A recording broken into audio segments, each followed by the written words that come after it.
यस ब्रह्माण्डमा सौरमण्डल नभएको भए यस ब्रह्माण्डको अरू सौरमण्डलहरूको आकाशगङ्गाहरूको केहीको पनि कुनै अर्थ छैन यदि यो सौरमण्डल हुँदैन थियो भने। यो आकाशगङ्गा जुन हाम्रो आकाशगङ्गा छ त्यसको पनि अर्थ हुँदैन थियो यदि हाम्रो सौरमण्डल हुँदैन थियो भने। हाम्रो सौरमण्डलमा पनि 9 ग्रह र अनेक उपग्रहहरू, ती 9 ग्रहका उपग्रहहरू आदि तिनको केही अर्थ हुँदैन थियो यदि पृथ्वी हुँदैन थियो भने। र पृथ्वी यसकारण ब्रह्माण्डको सबभन्दा सर्वश्रेष्ठ ग्रह यसकारण हो कि यो यसमा जीवन छ। अहिलेसम्म प्रमाणित कुरो के हो भने यसमा जीवन छ र यसमा जीवहरूमध्ये पनि मानव जस्तो जीव छ, सचेत, ब्रेनी, जसको मस्तिष्कमा मेमोरी पावर छ एउटा कुरा, र अर्को कुरा यसमा इनोभेटिभपन छ, रचनात्मक सृजनात्मकपन, इनोभेटिभपन एउटा कुरा, र अर्को मेमोरी पावर। मेमोरी पावरले गर्दा मान्छे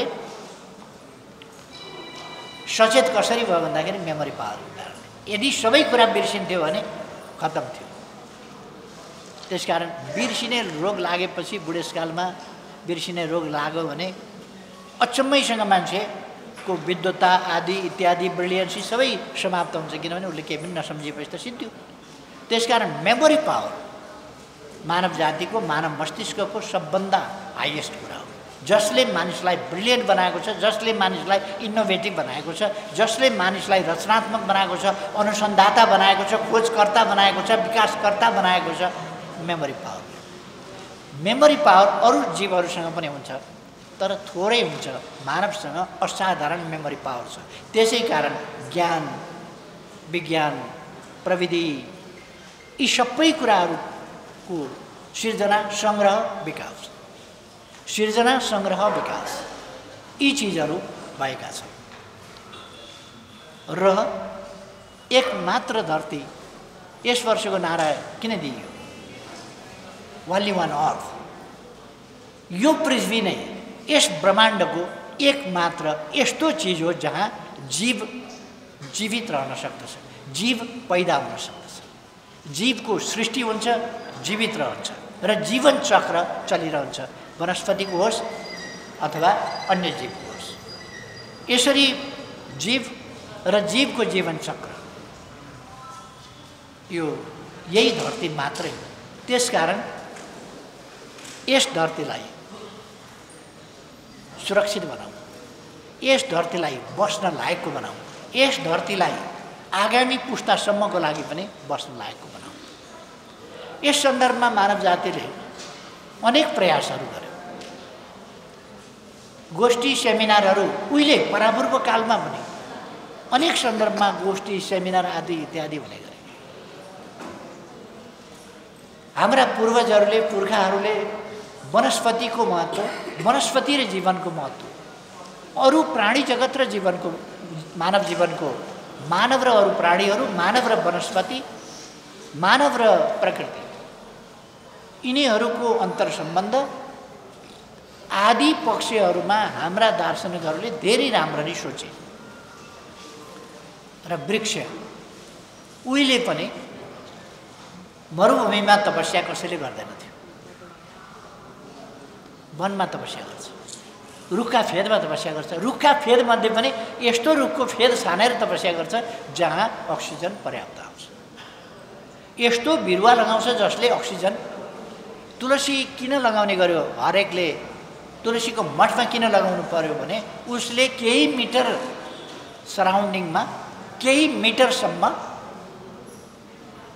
त्यसले अक्सिजन फ्याँकिराखेका हुन्छ र त्यसले हावालाई अक्सिजनमय र प्रदूषण रहित स्वच्छता प्रदान गरिराखेका हुन्छ। यस्तै गरेर वटवृक्षहरू, यिनीहरूप्रतिको मान्छेहरूको, हाम्रा पूर्वजहरूले, अहिले होइन, अहिले त साइन्सले त्यसको वैज्ञानिकता पुष्टि गर्दैछ, तर हिजो हाम्रा पूर्वजहरूले गरिराखेका थिए। आज हामीलाई थाहा छ हामीले प्राप्त गरिरहेको अक्सिजनमध्ये 50% भन्दा बढी अक्सिजन बोट बिरुवा वन जङ्गलबाट हामीले प्राप्त गरिरहेका छौँ, वन जङ्गलबाट खास गरी। र वनको विनाश एउटा खतरनाक चिज भएको छ। हामीले गर्व गर्न सक्दछौँ, नेपाली भएको हुनाले गर्व गर्न सक्छौँ, हाम्रो प्रकृतिसँग गर्व गर्न सक्दछौँ। अरू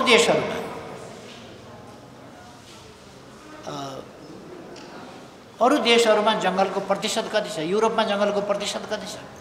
जति सचेत छौँ भने पनि युरोपको जङ्गलको प्रतिशत म्याक्सिमम 30%। अहिले युरोपले सास फेर्ने, सबैले सास फेर्ने भनेको Amazon rain forest. Amazon rain forest भनेको मूलतः ब्राजिलमा पर्छ, तर त्यसको वरिपरि धेरैवटा देश, त्यसको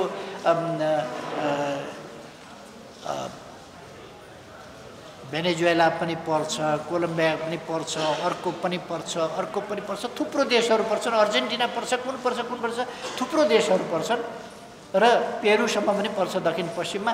अनेक देशहरू त्यसले समेटेको छ र नेपालभन्दा, सिँगै नेपालभन्दा त्यो रेन फरेस्ट, एमाजोन रेन फरेस्टको आकार चाहिँ 38 गुणा नेपालको भन्दा ठुलो छ। त्यहाँ आगलागी भयो भने केही वर्ष अगाडि मात्रै त्यहाँ आगलागी भएको थियो। त्यो आगलागी हुँदा दुनियाँमा हाहाकार भएको थियो, किनभने त्यसले जुन कार्बन उत्सर्जन गर्छ त्यो आगलागीबाट, त्यो भयावह छ। अर्कातिर अक्सिजन उत्पादन गर्ने फ्याक्ट्री नै समाप्त भयो। यो एमाजोन रेन फरेस्ट भनेको ब्राजिलको, ल्याटिन अमेरिकाको उत्तरमा पर्छ, ब्राजिलको पश्चिमी भागमा पर्छ, क्यारिबियनको दक्षिण भागमा पर्छ र इक्वेडरको पूर्वतिर पर्छ, पेरुभन्दा उत्तरतिर पर्छ। यो ठाउँ बोलिभिया लगायतका क्षेत्रहरू समेटेको यो ठाउँ नेपालको सिँगै क्षेत्रफलभन्दा 38 गुणा बढी, अथवा 55 lakh hectare, 55 lakh square kilometre, hectare भन्दा 55 लाख स्क्वायर किलोमिटरको क्षेत्रफल त्यसले ओगटेको छ एमाजोन रेन फरेस्टले। र त्यसलाई युरोपको फोक्सो पनि भनिन्छ, किनभने युरोपले सास फेर्ने अक्सिजन त्यसैले पठाउँछ र दुनियाँका लागि 20% अक्सिजन त्यही एउटा जङ्गलले दुनियाँका लागि 20% अक्सिजन एमाजोन रेन फरेस्टले एक्लै 20% अक्सिजन त्यसले प्रोडक्सन गर्छ। अर्थात् वनस्पतिको त्यसकारण महत्त्व छ र वनस्पतिको एउटा अक्सिजन दिने मात्रै होइन, अक्सिजन त देखिँदैन नि, देखिने खालका फल दिन्छ, देखिने खालका पात पतझड हुन्छ, त्यसले मल दिन्छ, अनेक त्यसका पक्षहरू छन्, त्यसको साइकल छ। धरतीलाई मलिलो बनाउने, उर्वर बनाउने, धरतीलाई रिचार्ज गरिरहने, इरिगेसन सिस्टम त्यसको कसरी धरतीलाई वेट कसरी बनाउने, सुखा हुनबाट कसरी जोगाउने, पटपटी फुट्नेबाट कसरी जोगाउने, त्यसलाई मलिलो कसरी बनाउने, त्यसलाई फेरि रिप्रोडक्टिभ कसरी बनाउने, त्यसलाई जीवन र वनस्पतिको उर्वर लगातारको उर्वर स्थल कसरी बनाउने, यी चिजहरूका लागि वनस्पतिको असाधारण महत्त्व छ। यसैका लागि मानव जातिले संयुक्त राष्ट्रसङ्घको तत्त्वावधानमै अहिलेभन्दा 50 वर्ष अगाडि 1972 मा एउटा इन्टरनेसनल कन्फरेन्स गरेको थियो र त्यसपछि एउटा आकार लिँदै गयो। विश्वले वातावरणको सम्बन्धमा गम्भीरतापूर्वक ध्यान दिनुपर्छ भन्ने कुराको आकार लिँदै गयो। त्यसपछि मलाई लाग्छ 1974 जस्तो मलाई लाग्छ, तर यसमा तपाईहरुले 1973 लेख्नु भएको रहेछ। I am a little bit confuse.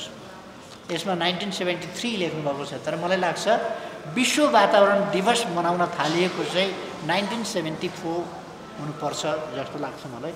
त्यसमा तपाईहरुले 73 लेखेको हुनाले मेरो नलेजसँग अलिकति यो कन्ट्राडिक्ट गरे हो कि कहिले मैले बिर्सिन्न भन्न सक्दिनँ, म बिर्सिएको हुनसक्छ, मैले 73 पनि हुनसक्छ, तर जहाँसम्म मलाई लाग्छ 1974 मा विश्व वातावरण दिवस पहिलोपल्ट 72 को चाहिँ कन्फरेन्स हो। त्यस कन्फरेन्सले अब वातावरणको सम्बन्धमा हाम्रो ध्यान जानुपर्छ भनेर विश्वको ध्यान आकर्षण गर्यो र 74 चाहिँ विश्व वातावरण दिवस मनाइयो।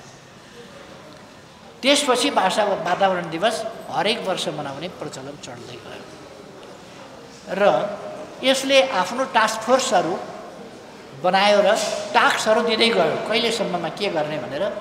र हामी धेरैलाई याद होला यो पछिल्लो समयको बिल क्लिन्टन अमेरिकाको राष्ट्रपति छानिने बित्तिकै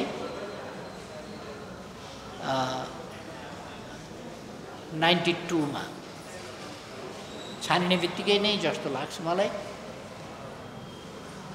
अथवा छानिएको अर्को चाहिँ कन्फरेन्समा रहेछ त्यो 92 मा विश्व वातावरण सम्मेलन संयुक्त राष्ट्र सङ्घको तत्त्वावधानमा विश्व वातावरण सम्मेलन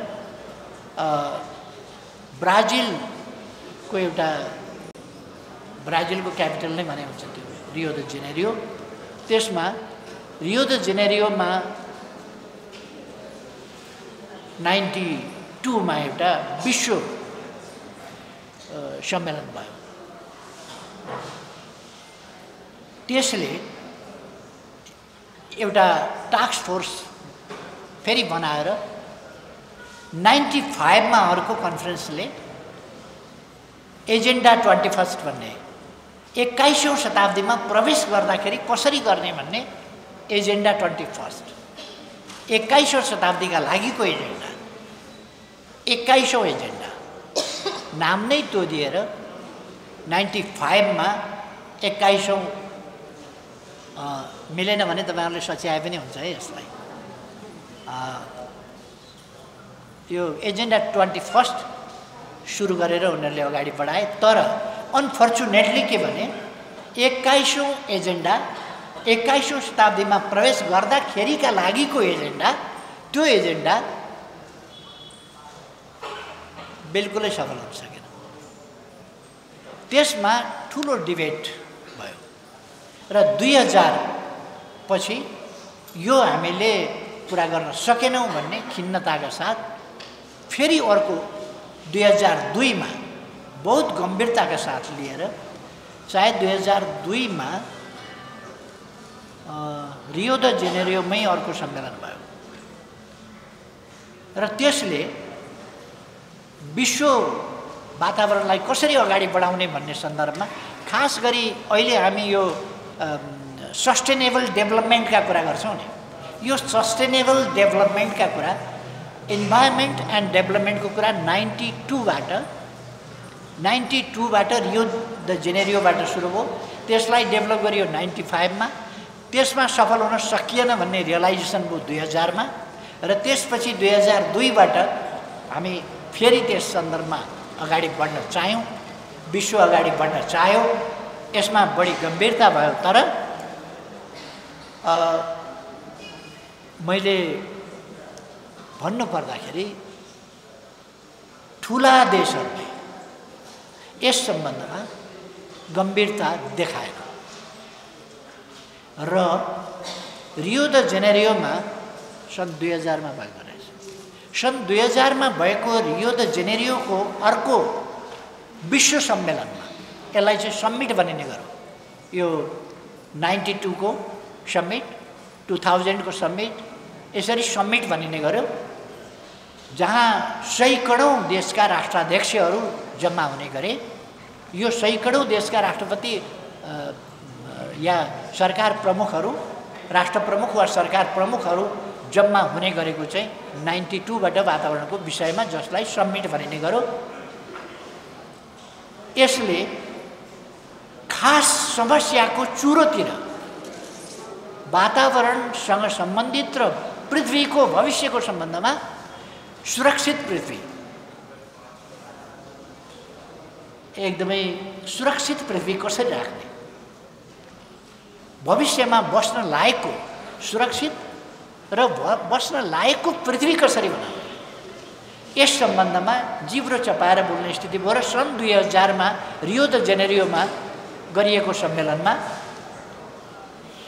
तत्कालीन अमेरिकी राष्ट्रपति बिल क्लिन्टन एकातिर, बाँकी दुनियाँ एकातिर भयो। बिल क्लिन्टनले म यो प्रस्ताव मान्दिनँ भन्नुभयो र बिल क्लिन्टनले पत्रकारहरूले पछि सोधे, तपाईँ किन मान्नुहुन्न यो भन्दा, म विश्वको राष्ट्रपति होइन, म अमेरिकाको राष्ट्रपति हुँ, मैले अमेरिकी हित हेर्नुपर्छ, मलाई अमेरिकी जनताले आफ्नो देशको राष्ट्रपति छानेका हुँ र म अमेरिकी इन्ट्रेस्टलाई हेर्छु भन्ने जवाब दिनुभएको थियो। त्यसमा विश्व उहाँसँग अलिकति असन्तुष्ट भएकै थियो, निकै गम्भीर रूपले नै असन्तुष्ट भएको थियो कि उहाँले त्यसो भन्नु हुँदैन, यो साझा प्रश्नमा, यो विश्व वातावरणको प्रश्न भनेको साझा प्रश्न हो र यस्तो साझा प्रश्नमा एउटा अत्यधिक विकसित राष्ट्रको राष्ट्राध्यक्षले, राष्ट्र प्रमुखले म आफ्नो देशको राष्ट्रपति हुँ भन्ने जवाब दिनु चाहिँ वाञ्छनीय भएन भन्ने डिबेट पनि चल्यो। परमाणु अस्त्रहरूको निर्माण, तिनको भण्डारण, तिनको विस्तार अत्यन्त खतरनाक कुरा हो। नम्बर 1, विभिन्न प्रकारका प्रयोग परीक्षण आदि कुराहरूले ओजन तहको विनाश अर्को खतरनाक कुरा हो र ओजन तहभन्दा ओल्लो तह र त्योभन्दा पहिलो त पृथ्वीको, हाम्रो धरतीको सतहको सबभन्दा नजिक रहेको वायुमण्डलको, हामी जसलाई वायुमण्डल पनि भन्छौँ, खास गरेर हावा भएको चाहिँ सतह, यो वायुमण्डल चाहिँ जहाँ बादलहरू लाग्छ, पानी पर्छ, यो सतह, यस सतहलाई प्रदूषित हुनबाट, अम्लीय हुनबाट, यसलाई अवाञ्छित ग्यासहरू त्यसमा मिसिनबाट कसरी रोक्ने भन्ने कुराहरूको सन्दर्भमा हामी सजग हुन जरुरी छ। हामी आफैले मात्रै केही गर्न सक्दैनौँ, हामीले दुनियाँसँग मिलेर गर्नुपर्छ र दुनियाँका, विश्वका फोरमहरूमा नेपालले आफ्नो दृष्टिकोण बहुत स्पष्ट ढङ्गले राख्न पर्दछ। नेपालका लिडरहरू विश्व फोरममा जाँदा ट्रेडिसनल ढङ्गले कर्मचारीले लेखिदिएका त्यो एउटा एक ढङ्गको फर्मेटभित्रका ट्रेडिसनल वक्तव्यका भरमा जाने गर्नु र सहभागिता, एउटा रित पुर्याउने सहभागिता जनाउनु होइन। नेपाल अत्यन्तै सरोकार राख्दछ यसमा, त्यसकारण नेपाल अन्तर्राष्ट्रिय मञ्चमा जाँदा धेरै गम्भीरताका साथ इकोसिस्टमको सम्बन्धमा वा इन्भाइरोमेन्टको सम्बन्धमा,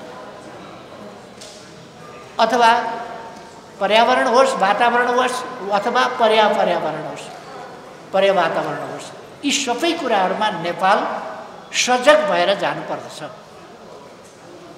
यसै कारण हामीले केही वर्ष अगाडि पेरिसमा भएको विश्व वातावरणीय सम्मेलन, त्यस सम्बन्धमा हामीले कुरा गऱ्यौँ र एउटा राम्रो मोड लिएको थियो।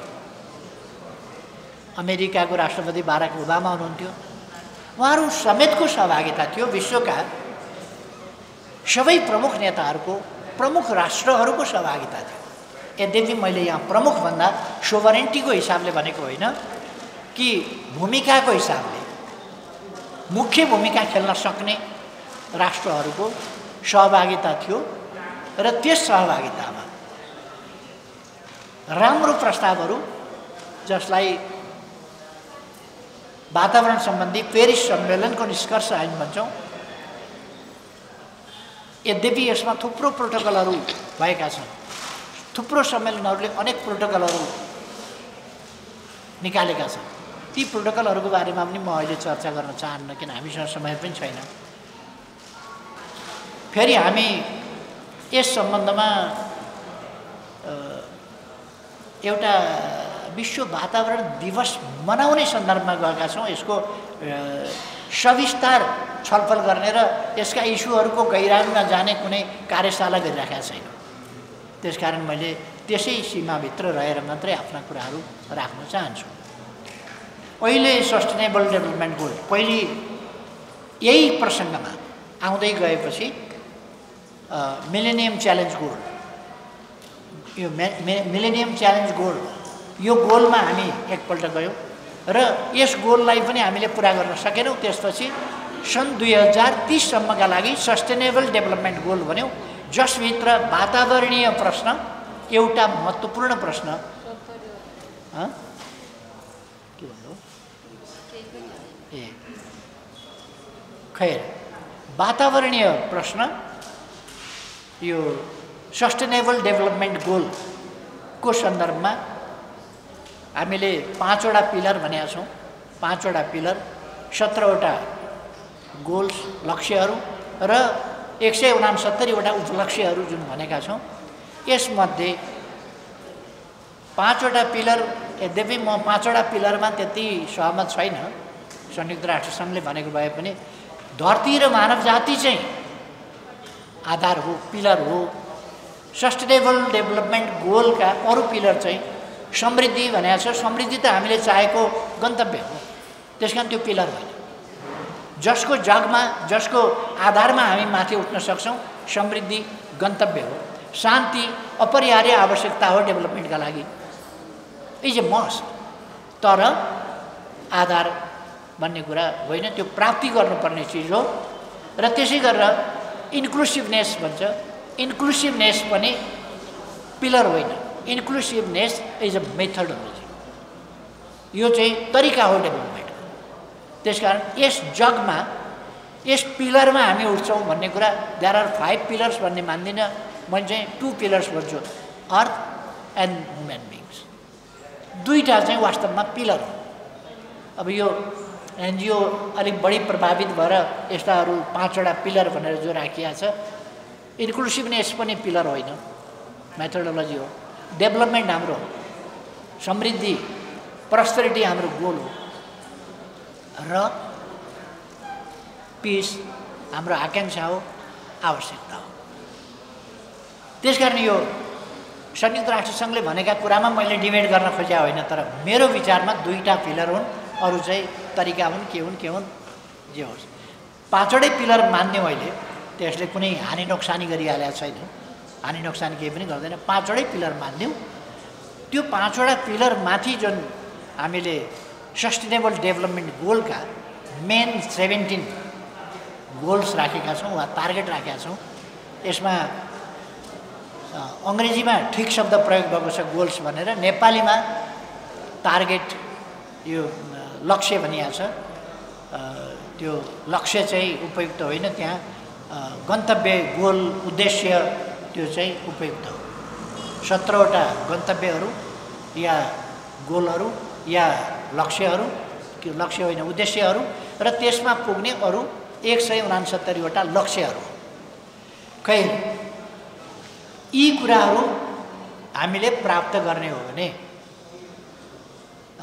वातावरणीय प्रश्नलाई केन्द्र भागमा राखेरै चल्न पर्दछ। विकासले मात्रै सस्टेनेबल डेभलपमेन्ट गर्न सक्दैन। अस्पताल बनाएर, मेडिसिन पढाएर, नर्स उत्पादन गरेर, डक्टर उत्पादन गरेर, स्पेसलिस्ट उत्पादन गरेर यदि इन्भाइरोमेन्टल क्वेसनमा हामी कन्सियस भएनौँ भने त्यो चिज इफेक्टिभ हुन सक्दैन। निरोगी मानव जाति बनाउनका लागि, निरोगी मानव समाज बनाउनका लागि, स्वस्थ मानव समाज बनाउनका लागि र धरतीको भविष्यलाई सुरक्षित राख्नका लागि, धरती बाँच्न लायक बनाउनका लागि, त्यसका लागि वातावरणीय पक्षमा ध्यान दिएन भने काम लाग्दैन। त्यसकारण यो अत्यन्त महत्त्वपूर्ण पक्ष हो जसमा हामीले ध्यान दिन जरुरी छ। त्यसै कारण हामीले सन् 2020 मा हामीले सगरमाथा संवाद गर्ने भन्यौँ। ग्लोबल एउटा कन्फरेन्स, इन्टरनेसनल कन्फरेन्स, त्यो सिरिजमा गर्ने, त्यसलाई एउटा प्लेटफर्मको रूपमा, रेगुलर प्लेटफर्मको रूपमा, एउटा पर्मानेन्ट प्लेटफर्मको रूपमा इस्टाब्लिस गर्ने सगरमाथा संवाद। त्यसमा हामीले सन् 2020 का लागि mountains and the climate, climate and the mountains, वातावरण र हिमाल, हिमाल र वातावरण, यो विषय हामीले राखेका थियौँ। वातावरणको सन्दर्भमा कुरा गर्दा म हाम्रो वातावरणको क्षेत्रमा काम गरिरहेका साथीहरूलाई, विज्ञहरूलाई, विदहरूलाई आग्रह गर्न चाहन्छु कि हामीले दुनियाँको ध्यानाकर्षण गर्नुपर्दछ। कि हाम्रा हिमालहरू भनेको नेचरल्ली यी सबभन्दा विश्वका सबभन्दा ठुला नेचरल कुलिङ सेन्टरहरू। यो कस्तोमा छ भन्दाखेरि लाइन अफ क्यान्सर र लाइन अफ क्याप्रिकन, मकर रेखा र कर्कट रेखाका बीचको तातो प्रदेशलाई यसले समेट्छ।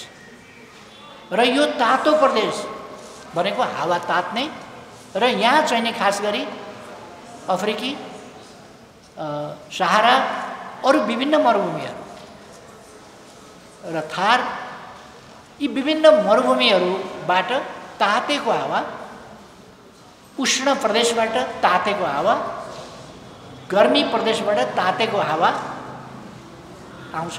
र हिमाल यस्तो चिज हो जसले जति तातेको हावा होस् जेसुकै होस् आफ्नो जति नजिक आउँछ त्यसलाई चिसो बनाउँदै लान्छ र हिमालको छेउमा पुग्दा त्यो आइसमा परिणत भइसकेको हुन्छ। त्यो हावा त्यो स्नोमा परिणत भइसकेको हुन्छ र त्यो तातेर आएको, उहाँबाट तातेर लुको रूपमा आएको हावा यहाँ आइपुग्दाखेरि आइसको रूपमा, त्यो स्नोको रूपमा चाहिँ त्यहाँ बर्सिन थाल्छ।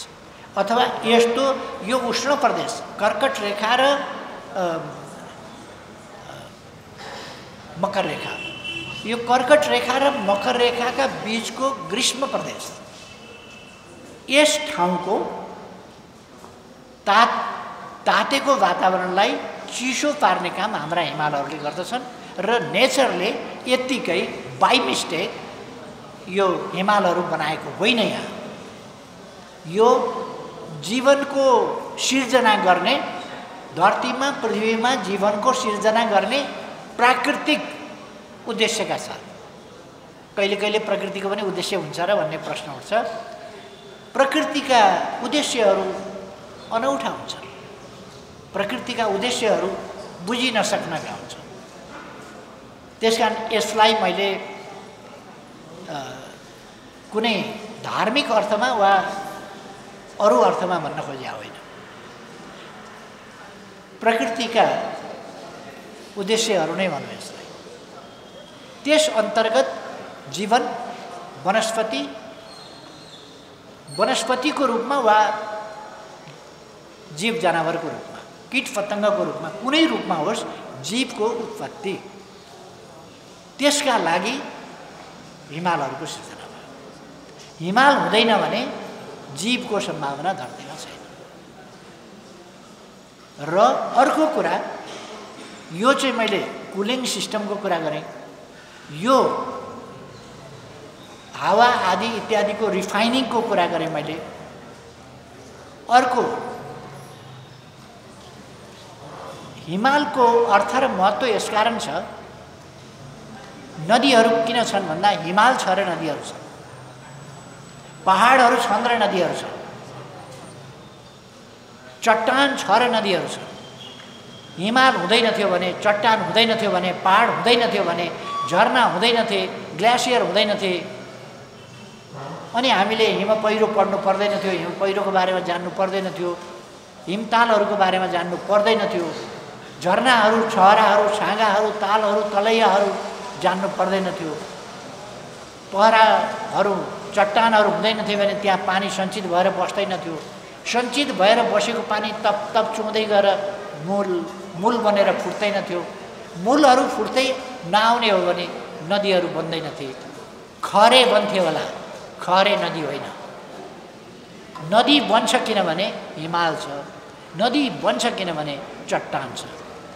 हिमाल हामीले हेऱ्यौँ भने माथि हिउँ मात्रै छैन, तलतिर चट्टान छ र सम्पूर्ण चट्टानहरू पानी अब्जर्भ गरेर पानी बोकेर बस्दछन्, माथि थाप्लामा हिउँ बोकेर बस्दछन् र हिउँलाई बिस्तारै बिस्तारै बिस्तारै पगालेर आफ्ना चट्टानहरूभित्र पठाउँछन् र चट्टानले यो लाखौँ करोडौँ अरबौँ टन पानी बोकेर बस्दछ चट्टानले। हिमालका चट्टानहरू सधैँ ओसिला हुन्छन्, पानीमय हुन्छन्, भिजेका हुन्छन् र त्यहीँबाट पानी सिर्जना हुन्छ। र यसले रिचार्ज सिस्टमको एउटा from mountain to ocean, ocean to mountain, cloud भएर ओसन टु माउन्टेन र पग्लिएर नदी भएर फेरि माउन्टेन टु ओसन, यो एउटा सर्कल हुन्छ। यो सर्कल भनेको रिचार्ज सिस्टमको कुरा हो र धरतीलाई यो रिचार्ज सिस्टमले थोपा थोपा गरेर बिस्तारै बिस्तारै हावामा पानी पठाएर त्यहाँ ठोकिएपछि त्यो चिसो हावा त्यसमा पानी मिसिएको हुन्छ, त्यो पानी मिसिएको पानीहरू पहाडमा गएर ठोकिने, रुखहरूमा गएर ठोकिने र त्यसबाट त्यसलाई सिँचाइ दिने, त्यसका पत्रहरूमा, त्यसका पातहरूमा, त्यसका काण्डहरूमा, त्यसका हाँगाहरूमा ती मार्फत त्यसलाई चाहिँ रिचार्ज सिस्टम गरिराखेको हुन्छ, वेटिङ सिस्टम। हाम्रो छाला किन सुक्खा छैन? हाम्रो हिमालको योगदान छ। हाम्रा हिमालहरूले दिएको ओस, हाम्रा हिमालहरूले दिएको पानीको ससाना कणहरू जो हावामा पठाइएको छ त्यसको असर छ, जसले गर्दा पुरै ड्राई भएको हुँदैन। यसर्थ मैले संयुक्त राष्ट्र सङ्घका यस सम्बन्धमा काम गर्ने लिडरहरू, leading personalities of the United Nations जसले इन्भाइरोमेन्टको सम्बन्धमा काम गर्छन्, उनीहरूलाई मैले के हो माउन्टेन, माउन्टेन क्लाइमेट के हो र किन नेपालमा माउन्टेन छन्, हिमाल नेपालमा मुख्य रूपमा होला, सबभन्दा धेरै त नेपालमा छ, नेपालको 70% भूभाग हिमाल छ। यो खालि नेपालका लागि मात्रै महत्त्वपूर्ण छैन र हामीले हिमालको क्लाइमेट भनेको हाम्रा लागि होइन, हाम्रो निम्ति मात्रै होइन, यो विश्वका लागि। त्यसकारण विश्वले यसमा बुझ्नु पर्दछ भनेर मैले इन्टरनेसनल फोरममा अथवा अरू युएनका रेस्पोन्सिबल व्यक्तिहरूसँगका भेटमा सबै ठाउँमा यसलाई उठाएको छु र यसै प्रयोजनका लागि हामीले सन् 2020मा, अहिलेभन्दा 2 वर्ष अगाडि हामीले सगरमाथा संवाद यो आयोजना गर्न खोजेका थियौँ। एभरेस्ट डायलग भनेर त्यसलाई आयोजना गर्न खोजेका थियौँ, तर त्यो कोभिड-19 का कारणले डिस्टर्ब हो र गएको सेप्टेम्बरमा हामीले आयोजना गर्न खोजेका थियौँ, तय पनि भएको थियो। अनफर्चुनेटली हामी जुलाईतिरै गयौँ होला। जुलाईतिरै सरकारबाट हटेपछि कसले सोच्ने वातावरण, कसले सोच्ने के, पैसा बाहेक अरू नसोच्नेहरूका हातमा सरकार पुगेपछि के को वातावरण, के को के, त्यो सबै टुङ्गियो कुरा। त्यसकारण अहिले यी सब कुराहरूतिर सरकारका मान्छेहरूको मलाई थाहा छैन केही रुचि छ कि छैन, नलेज छ कि छैन, उहाँहरू हेर्नुहुन्छ कि हुन्न। मैले देखेको के हो भने ब्युरोक्राट्सले ड्राफ्ट गरिदिएका फर्मेटभित्रका स्टेटमेन्ट पढिबाँची गरिदिने सम्मको काम गर्ने खालको स्थिति बनेको देख्छु। त्यसबाट हामीले अलिकति माथि उठ्न जरुरी छ र हामी हरेक नागरिक यसमा सजग हुन जरुरी छ, सचेत हुन जरुरी छ र यसको समग्र अर्थ र महत्त्व बुझ्न जरुरी छ। यति महत्त्वपूर्ण विषय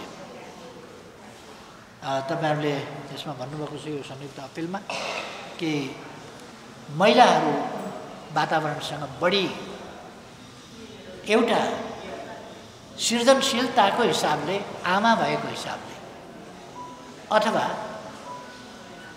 धरती स्वरूप भएको हुनाले, प्रकृति स्वरूप भएको हुनाले महिलाहरूको बढी निकटता छ वातावरणसँग भन्ने कुरा यहाँ राख्नुभएको छ, जो बिल्कुल सही कुरा हो, अत्यन्त सही कुरा। र तपाईहरुले त्यसकारण अखिल नेपाल महिला संघले यसको आयोजना गर्न जुन इनिसिएसन लिनुभयो र तुलसीलाल स्मृति प्रतिष्ठान यसमा सरिक भयो र आफ्नो सहभागिता जनायो, त्यसका लागि म धन्यवाद भन्न चाहन्छु सहआयोजक संस्थाहरूलाई। धेरै महत्त्वपूर्ण विषयहरूमा तपाईहरुले यस दिवसलाई पारेर भए पनि यो आयोजना गर्नुभएको छ।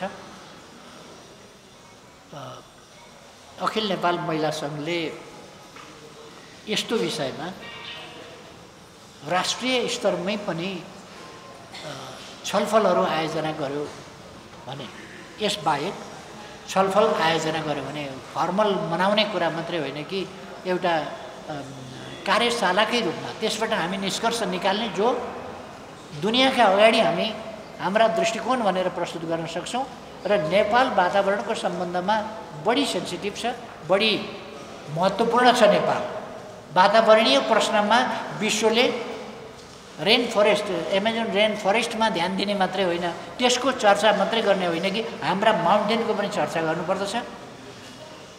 त्यत्तिकै महत्त्वपूर्ण वा मोर देन रेन फरेस्ट अन्त पनि लगाउन सकिएला, अन्तलाई पनि जङ्गलामय बनाउन सकिएला, तर हिमाल रोप्न सकिँदैन। जङ्गल उमार्न सकिन्छ, जङ्गल बनाउन सकिन्छ, तर हिमाल बनाउन सकिँदैन, हिमाल उमार्न सकिँदैन। त्यसकारण जङ्गलमा भन्दा बढ्ता ध्यान भएको हिमालमा दिनुपर्छ। यदि भएको हिमाल डेड भयो भने धरती डेड हुनसक्छ, माटो डेड हुनसक्छ, अनेक कुराहरू डेड हुनसक्छ। हामीले माटोलाई जीवनमय राख्नका निम्ति वातावरणको कुरा गरेका छौँ। माटो पनि जीवित छ, माटो जीवित चिज हो, त्यसभित्र ब्याक्टेरियाहरू बाँचेका हुन्छन्, जीवित छ र नै त्यहाँ जीवित भएकै हुनाले मरेको कुनै पनि महिलाले बच्चा पाउँदैन। डेड सोइलले कुनै बिरुवा निकाल्न सक्दैन, त्यसकारण जीवित सोइल चाहिन्छ, जीवित माटो, त्यसले मात्रै बिरुवा उत्पादन गर्न सक्छ। त्यसकारण माटोलाई जीवित राख्न, धरतीलाई जीवित राख्न, पृथ्वीलाई जीवित राख्न आवश्यक छ, मानव जातिको भविष्यलाई सुरक्षित गर्नका लागि। त्यसकारण हामी सबभन्दा पहिले त मान्छे नै छैन भने त, मान्छे छैन भने, जीवन छैन भने पृथ्वी रहनु र नरहनु, सौरमण्डल रहनु र नरहनु, अन्तरिक्ष रहनु र नरहनुको के मतलब, के अर्थ छ? यो टेबललाई त्यो टेबल त्यहाँ रहनुको नरहनुको के मतलब छ? एउटा ढुङ्गालाई पर्तिरको फुलको के मतलब होला? तर मान्छेलाई मतलब छ, जोसँग मेमोरी छ, इनोभेटिभनेस छ र सौन्दर्य चेत छ। जीवनको अर्थ अर्को के हो भने सौन्दर्य चेत। यी सबै कुरा भएको मानव जातिको अस्तित्वसँग वातावरणको प्रश्न भविष्यसम्मका लागि अत्यन्तै, आजदेखि भविष्यसम्म स्वस्थ रहन अहिलेदेखि अलिकति धुलो ओढ्यो भने त हामीलाई रुगा लाग्छ, खोकी लाग्छ, एकछिनमा थाहा पाउँछौँ नि हामी। एउटाले छेउमा बसेर सिगरेट खायो भने हामीलाई खोकी लाग्छ, एकछिनमा हामी खोकी हुन्छौँ, खोकी लाग्ने हुन्छौँ। एउटा एकपल्टको धुलोले हामीलाई रुगा लगाउँछ, खोकी लगाउँछ।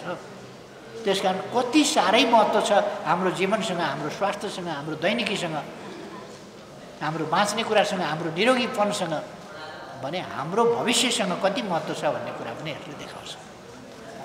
यस्तो महत्त्वपूर्ण काम तपाईँहरूले गर्नुभएकोमा धेरै धेरै धन्यवाद छ आयोजकहरूलाई। तपाईँहरूले यस्तो महत्त्वपूर्ण विषयमा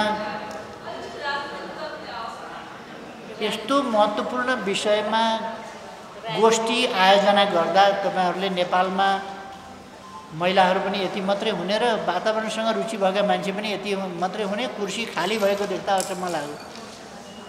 यति महत्त्वपूर्ण विषयमा तपाईँहरू सेमिनार गर्दै हुनुहुन्छ। मानिलिउँ अरूको फोक्सो छैन, अरूलाई चाहिँ नि सासै फेर्नु पर्दैन जस्तो। हामीले थाहा पाउनुपर्छ हाम्रो फोक्सो आधी छातीभित्र छ, आधी रुखमा छ।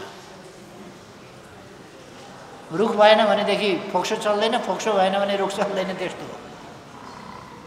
त्यसकारण यो फोक्सो र रुखको सम्बन्ध बुझ्ने मान्छे पनि यति मात्रै हुँदाखेरि त अचम्म लाग्यो। अब तपाईँहरूको आमन्त्रण गर्न कन्जुसाइ हो कि आफ्ना कुरा सुनाउन कन्जुसाइ हो कि मान्छेहरूको रुचि हराएको हो कि तपाईँहरूको चाहिँ सक्रियतामा कमी भएको हो, त्यो मैले बुझिनँ। तर यो त हल त यति सानो हल त मान्छे नआँट्नु पर्ने हो, किन थोरै मान्छे हुनुभयो त्यो चाहिँ मैले बुझिनँ। वातावरण जस्तो महत्त्वपूर्ण विषयमा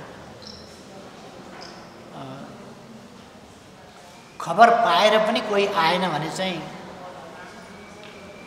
कठैवरा भन्नुपर्छ त्यस्ता व्यक्तिहरूसँग पनि। त सुन्नुभयो, बुझियो? इकोले धेरै डिस्टर्ब गरेन?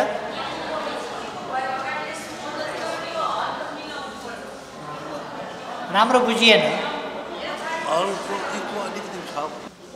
यो हल नबनाएसम्म